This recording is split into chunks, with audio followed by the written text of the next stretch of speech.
Olá, turma, tudo bem? Bora lá para nossa leitura. Mais um dia com o Senhor, com a palavra. E eu tenho certeza que o Espírito Santo vai continuar ministrando a nossa vida nessa semana 17, né? Ontem nós começamos a semana com alguns salmos, porque, como eu venho falando, a gente está aí com uma ordem cronológica de leitura. E nesse momento da leitura de 1 Samuel, 2 Samuel, a gente tem Davi, o grande salmista, né, da Bíblia, que é Davi.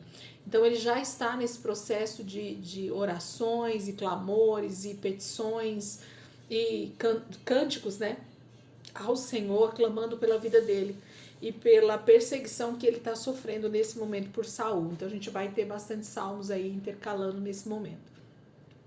Vamos para 1 Samuel hoje é o segundo dia, né, dessa semana, terça-feira, hoje dia 16 de abril, passamos aí da metade do mês já, os dias voam, não andam, né, eles voam, e a gente vai para 1 Samuel 25, 26 e 27 hoje. Então vamos lá, 1 Samuel, capítulo 25 diz assim: Samuel morreu e todo Israel se reuniu e o pranteou, e sepultaram onde tinha vivido, em Ramá.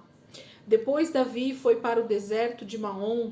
Certo homem de Maom, que tinha seus bens na cidade de Carmelo, era muito rico. Possuía 1000 cabras e 3000 ovelhas, as quais estavam sendo tosquiadas em Carmelo. Seu nome era Nabal e o nome de sua mulher era Abigail, mulher inteligente e bonita. Mas seu marido, descendente de Caleb, era rude e mau. No deserto, Davi ficou sabendo que Nabal estava tosqueando as ovelhas. Por isso enviou 10 rapazes, dizendo-lhes: Levem minha mensagem a Nabal em Carmelo e cumprimentem-no em meu nome. Digam-lhe: longa vida para o Senhor, muita paz para o Senhor e sua família, e muita prosperidade para tudo o que é seu. Sei que você está tosqueando suas ovelhas. Quando seus pastores estavam conosco, nós não os maltratamos, e durante todo o tempo em que estiveram em Carmelo, nada que fosse deles se perdeu. Pergunte a eles, e eles lhe dirão. Por isso, seja favorável, pois estamos vindo em época de festa. Por favor, dê a nós, seus servos, e ao seu filho Davi o que puder. Os rapazes foram e deram a Nabal essa mensagem em nome de Davi, e ficaram esperando. Nabal respondeu então aos servos de Davi: Quem é Davi? Quem é esse filho de Jessé? Hoje em dia muitos servos estão fugindo de seus senhores. Por que deveria eu pegar o meu pão, minha água e a carne do gado que abati para os meus tosqueadores e dá-los a homens que vêm não se sabe de onde? Então os mensageiros de Davi voltaram e lhe relataram cada uma dessas palavras. Davi ordenou aos seus homens: ponham suas espadas na cintura. Assim eles fizeram, e também Davi. Cerca de 400 homens acompanharam Davi, enquanto 200 permaneceram com a bagagem. Um dos servos disse a Abigail, mulher de Nabal: Do deserto, Davi enviou mensageiros para saudar o nosso Senhor, mas ele os insultou. No entanto, aqueles homens foram muito bons para conosco. Não nos maltrataram e durante todo o tempo em que estivemos com eles nos campos, nada perdemos. Dia e noite eles eram como um muro ao nosso redor, durante todo o tempo em que estivemos com eles cuidando de nossas ovelhas. Agora, leve isso em consideração e veja o que a senhora pode fazer, pois a destruição paira sobre o nosso Senhor e sobre toda a sua família. Ele é um homem tão mau que ninguém consegue conversar com ele. Imediatamente Abigail pegou 200 pães, 2 vasilhas de couro cheias de vinho, 5 ovelhas preparadas, 5 medidas de grãos torrados, 100 bolos de uvas passas e 200 bolos de figos prensados, e os carregou em jumentos. E disse aos seus servos: Vocês vão na frente e eu os seguirei. Ela, porém, nada disse a Nabal, seu marido. Enquanto ela ia montada num jumento, encoberta pela montanha, Davi e seus soldados estavam descendo em sua direção e ela os encontrou. Davi tinha dito: De nada adiantou proteger os bens daquele homem no deserto, para que nada se perdesse. Ele me pagou o bem com o mal. Que Deus castigue Davi e o faça com muita severidade, caso até de manhã eu deixe vivo um só do sexo masculino de todos os que pertencem a Nabal. Quando Abigail viu Davi, desceu depressa do jumento e prostrou-se perante Davi com o rosto em terra. Ela caiu a seus pés e disse: Meu senhor, A culpa é toda minha. Por favor, permita que a sua serva te fale. Ouve o que ela tem a dizer. Meu senhor, não dês atenção àquele homem mau, Nabal. Ele é insensato, conforme o significado do seu nome, e a insensatez o acompanha. Contudo, eu, tua serva, não vi os rapazes que meu senhor enviou. Agora, meu senhor, juro pelo nome do Senhor e por tua vida que foi o Senhor quem te impediu de derramar sangue e de te vingares com as tuas próprias mãos. Que teus inimigos e todos os que pretendem fazer-te mal sejam castigados como Nabal. E que este presente que esta tua serva trouxe ao meu senhor seja dado aos homens que te seguem. Esquece, eu te suplico, a ofensa de tua serva, pois o Senhor certamente fará um reino duradouro para ti, que travas os combates do Senhor. E em toda a tua vida nenhuma culpa se acha em ti. Mesmo que alguém te persiga para tirar-te a vida de meu Senhor estará firmemente segura, como a dos que são protegidos pelo Senhor, o teu Deus. Mas a vida de teus inimigos será tirada para longe, como por uma tiradeira. Quando o Senhor tiver feito a meu Senhor todo o bem que prometeu, e te tiver nomeado líder sobre Israel, meu Senhor não terá no coração o peso de ter derramado sangue desnecessariamente, nem de ter feito justiça com tuas próprias mãos. E quando o Senhor tiver abençoado a ti, lembra-te de tua serva. Davi disse a Abigail: Bendito seja o Senhor, o Deus de Israel, que hoje a enviou ao meu encontro. Seja você abençoada pelo seu bom senso e por evitar que eu hoje derrame sangue e me vingue com minhas próprias mãos. De outro modo, juro pelo nome do Senhor, o Deus de Israel, que evitou que eu fizesse mal a você, que se você não tivesse vindo depressa encontrar-me, nenhum só do sexo masculino pertencente a Nabal teria sido deixado vivo ao romper do dia. Então Davi aceitou o que Abigail lhe tinha trazido e disse: Vá para sua casa em paz. Ouvi o que você disse e atenderei ao seu pedido. Quando Abigail retornou a Nabal, ele estava dando um banquete em casa, como um banquete de rei. Ele estava alegre e bastante bêbado, e ela nada lhe falou até o amanhecer. De manhã, quando Nabal estava sóbrio, sua mulher lhe contou tudo. Ele sofreu um ataque e ficou paralisado como pedra. Cerca de 10 dias depois, o Senhor feriu Nabal e ele morreu. Quando Davi soube que Nabal estava morto, disse: Bendito seja o Senhor, que defendeu a minha causa contra Nabal, por ter me tratado com desprezo. O Senhor impediu seu servo de praticar o mal e fez com que a maldade de Nabal caísse sobre a sua própria cabeça. Então Davi enviou uma mensagem a Abigail pedindo-lhe que se tornasse sua mulher. Seus servos foram a Carmelo e disseram a Abigail: Davi nos mandou buscá-la para que seja sua mulher. Ela se levantou, inclinou-se com o rosto em terra e disse: Aqui está a sua serva, pronta para servi-los e lavar os pés dos servos de meu senhor. Abigail logo montou no jumento e, acompanhada por suas 5 servas, foi com os mensageiros de Davi e tornou-se sua mulher. Davi também casou-se com Ainoã de Jezreel. As duas foram suas mulheres. Saul, porém, tinha dado sua filha Mical, mulher de Davi, a Paltiel, filho de Laís, de Galim. Capítulo 25, então, fala desse encontro, né? A morte, lógico, começa no primeiro versículo com a morte de Samuel, mas em seguida conta a história de Davi e Abigail e desse homem que se chamava Nabal e que seu próprio nome já era o significado do seu modo de agir. Ele era um insensato. Nabal, então, nesse momento, ele despreza, né, o pedido de Davi por socorro, por alimentos, né, por suprimentos nesse momento para ele e para os homens que andavam com ele. Né? Então, ele se nega a ajudar, a dar um prato de comida aos homens de Davi. Davi já estava pronto a abater todos os homens que Nabal tivesse ali junto com ele pela ira que ele estava. Mas graças a Deus por Abigail, graças a Deus por várias Abigails, né, que existem por aí e que intercedem pela vida dos seus maridos e que estão sempre prontas a defender a causa da casa, da família, né, em prol de não haver uma desgraça, não haver uma tragédia nas famílias. Graças a Deus por isso. Capítulo 26. Os zifeus foram falar com Saul em Gibeá e disseram: Davi está escondido na colina de Aquilá. Áquila, em frente do deserto de Gesimon. Então Saul desceu ao deserto de Zif com 3.000 homens dos melhores soldados de Israel em busca de Davi. Saul acampou ao lado da estrada na colina de Áquila, em frente do deserto de Gesimon, mas Davi permaneceu no deserto. Quando viu que Saul estava seguindo, enviou espiões e soube que Saul havia de fato chegado. Então Davi foi para onde Saul estava acampado e viu o lugar onde Saul e Abner, filho de Ner, comandante de seu exército, haviam se deitado. Saul estava deitado no acampamento, com o exército acampado ao redor.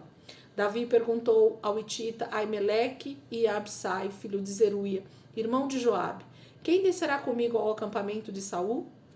E disse a Absai: irei com você. Davi e Absai entraram à noite no acampamento. Saul estava dormindo e tinha fincado sua lança no chão, perto da cabeça. Abner e os soldados estavam deitados à sua volta. Absai disse a Davi: hoje Deus entregou o seu inimigo nas suas mãos. Agora deixe que eu crave a lança nele até o chão, com um só golpe. Não precisarei de outro. Davi, contudo, disse a Absai: não o mate. Quem pode levantar a mão contra o ungido do Senhor e permanecer inocente? Juro pelo nome do Senhor, disse ele, o Senhor mesmo o matará. Ou chegará a sua hora e ele morrerá, ou ele irá para a batalha e perecerá. O Senhor me livre de levantar a mão contra o seu ungido. Agora peguemos a lança e o jarro com a água que estão perto da cabeça dele e vamos embora. Dito isso, Davi apanhou a lança e o jarro que estavam perto da cabeça de Saul, e eles foram embora. Ninguém os viu, ninguém percebeu nada e ninguém acordou. Estavam todos dormindo, pois um sono pesado vinha do Senhor, vindo do Senhor havia caído sobre eles.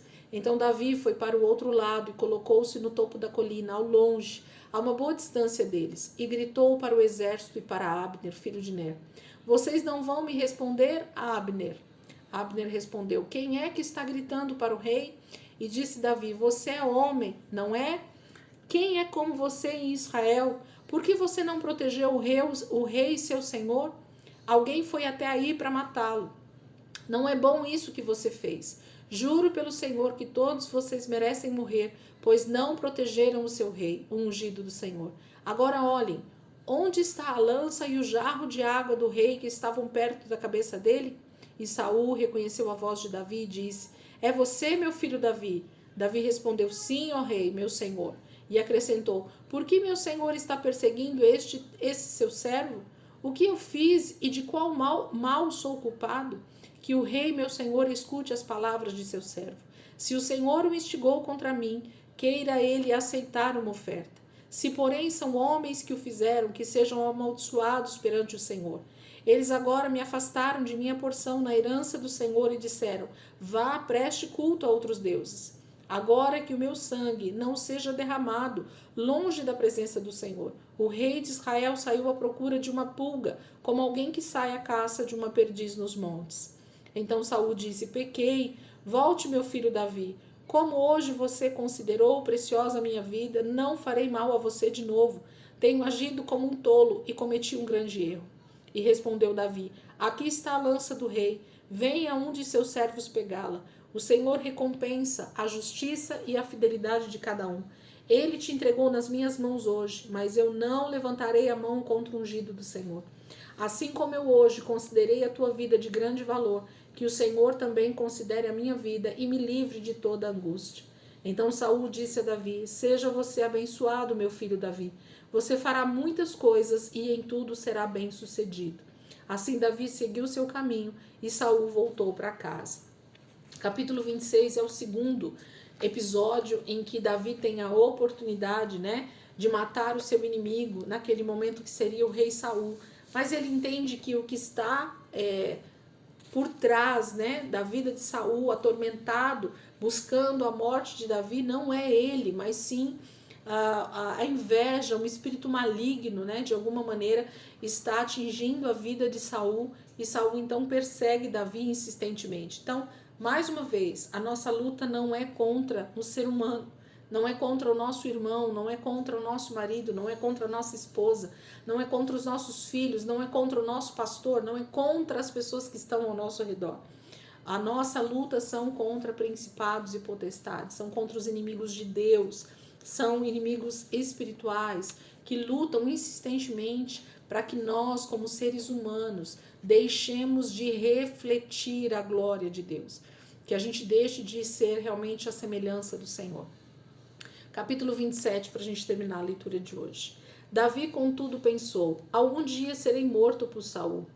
É melhor fugir para a terra dos filisteus. Então Saul desistirá de procurar-me por todo Israel e escaparei dele. Assim Davi e os 600 homens que estavam com ele foram até Aques, filho de Maoque, rei de Gate. Davi e seus soldados se estabeleceram em Gate, acolhidos por Aques. Cada homem levou sua família, e Davi suas 2 mulheres, Ainoã, Jezreel e Abigail, que fora mulher de Nabal de Carmelo. Quando contaram a Saul que Davi havia fugido para Gate, ele parou de persegui-lo. Então Davi disse a Aques: se eu conto com a tua simpatia, dá-me um lugar numa das cidades desta terra, onde eu possa viver, porque este teu servo viveria contigo na cidade real? Naquele dia Aques deu-lhe Ziclag, por isso Ziclag pertence aos reis de Judá até hoje. Davi morou em território filisteu durante 1 ano e 4 meses. Ele e seus soldados atacavam os Gessuritas, os Gersitas e os Amalequitas, povos que desde tempos antigos habitavam a terra que se estende desde Sur até o Egito. Quando Davi atacava a região, não poupavam homens nem mulheres e tomava ovelhas, bois, jumentos, camelos e roupas. Depois retornava a Aques. Quando Aques perguntava: quem você atacou hoje? Davi respondia: o Neguebe de Judá, ou o Neguebe de Jerameel, ou o Neguebe dos queneus. Ele matava todos homens e mulheres para que não fossem levados a Gate, pois pensava: eles poderão denunciar-me. Este foi o seu procedimento enquanto viveu em território filisteu. Aques confiava em Davi e dizia: ele se tornou tão odiado por seu povo, os israelitas, que será meu servo para sempre. Davi está em meio agora aos seus inimigos, né? Ou na verdade os inimigos do povo de Israel, que são os filisteus, né? Mas nesse momento ele é acolhido. De alguma maneira, esses homens, o rei de Gate aqui, ele tem simpatia por Davi, percebendo que Davi está sendo perseguido pelos seus próprios irmãos, e como Davi era bem sucedido nas batalhas, ele então permanece ali sendo protegido, porque ele vai lutar as guerras agora dos filisteus. E nesse momento então Davi sim luta a guerra dos filisteus, mas em prol dele mesmo, né? Porque ele está lutando contra os inimigos da terra de Israel também, né? Que são esses homens que ele coloca aqui para nós, né? Os Gessuritas, os Gersitas, os Amalequitas, todos esses são inimigos do povo de Israel também. Então, conforme ele está lutando essas guerras em prol aqui dos filisteus, ele também está lutando as mesmas guerras em prol de Israel. É dessa forma que Davi está se movendo, né, agora em todo o território que ele vai conquistar mais lá na frente. Amém, queridos? Que o Senhor possa, então, falar o teu coração nessas passagens, fazer você refletir sobre algumas questões que estão aqui dentro desses textos, e que a gente possa prosseguir, né, seguindo aqui na nossa leitura, em nome de Jesus. Amanhã temos Salmos novamente para ler, e assim sucessivamente a gente vai seguindo durante toda essa semana. Amém? Deus abençoe, ótima terça-feira para vocês, e amanhã, se Deus quiser, a gente está aqui de volta para continuar a nossa leitura em nome de Jesus.